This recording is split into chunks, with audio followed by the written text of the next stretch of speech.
12 orang terdakwa kasus dugaan korupsi dana belanja tidak terduga atau BTT di Badan Penanggulangan Bencana Daerah atau BPBD Kabupaten Slema tahun 2022 hingga menyebabkan kerugian negara hingga 1,5 miliar. Senin siang menjalani sidang perdana dengan agenda pembacaan dakwaan oleh jaksa penuntut umum.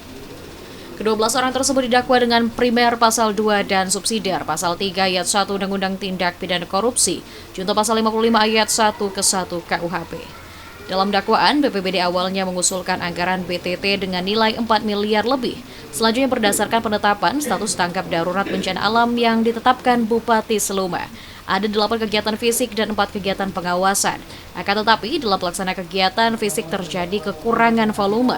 Di beberapa kegiatan seperti pembangunan jembatan, pelapis tebing, dan kegiatan fisik lainnya. Ada juga dugaan anggaran BTT yang dikelola oleh BPBD yang melanggar ketentuan undang-undang terkait pengelolaan keuangan daerah. Sesuai surat dakwaan nanti kita buktikan bahwa di dalam pelaksananya ada ketentuan yang bertentangan. Artinya kegiatan yang dilaksanakan itu kan ini kan fisik nih, ada kekurangan volume dan ada ketentuan melanggar ketentuan peraturan perundangan terkait dalam pengelolaan keuangan daerah. Atas dakwaan dari JPU, 12 orang terdakwa melalui kuasa hukumnya masing-masing menyatakan menerima dakwaan JPU dan tidak mengajukan eksepsi. Sehingga Hakim Ketua Fauzi Isra memutuskan sidang dilanjutkan Senin pekan depan dengan agenda pemeriksaan saksi. Dakwaan dari jaksa penuntut umum tadi kan dianggap dibacakan, kemudian hanya dibacakan satu orang terdakwa yaitu Mirin Najib saja dan disepakati bersama terhadap dakwaan tersebut. Ketika kami memperoleh dakwaannya beberapa hari yang lalu, kita tidak menyatakan eksepsi karena menurut kami sudah cukup lengkap, cermat dan teliti. Nah, kita akan bahas di pokok perkara nantinya. Tanggal 12 nanti kan langsung pemeriksaan saksi dan kita akan tuangkan ke dalam nota pembelaan kita aja. Di sisi lain, kuasa hukum Mirin Jani Hairin yang merupakan mantan wakil Bupati Bengkulu Selatan mengatakan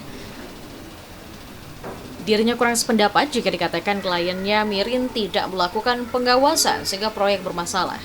Mirin sendiri bertindak sebagai pengguna anggaran atau pemilik kebijakan, sehingga tugas pengawasan bukan lagi tugas kepala dinas, akan tetapi tugas PPTK dan konsultan pengawas.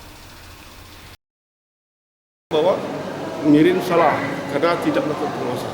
Tugas pengawasan bukan tugas kepala dinas, kepala SKPD ataupun pengguna anggaran. Tugas pengawasan secara organisasi sudah dilakukan oleh lembaga sendiri, yaitu konsultan dan pengawas lapangan, pengawas teknis.